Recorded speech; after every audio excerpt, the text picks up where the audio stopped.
Çok zaman oldu sen hala yoksun.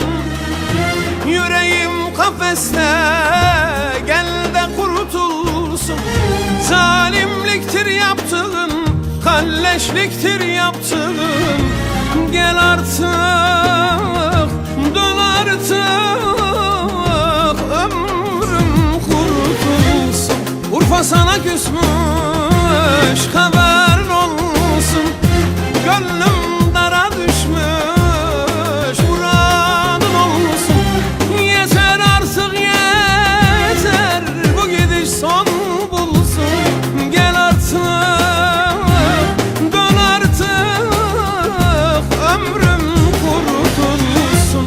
Urfa sana küsmüş, le haberin olsun. Gönlüm dara düşmüş, muradın olsun. Yeter artık yeter, bu gidiş son bulsun. Gel artık,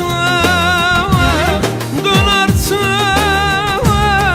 ömrüm kurtulsun.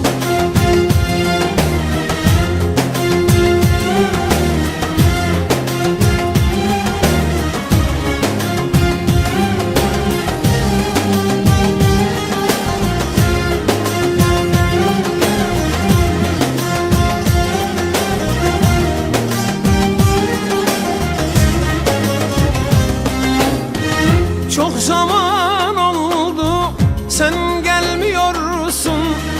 Bugün yarın deyip avutuyorsun. Söyle gülüm söyle, hiç mi sevmiyorsun?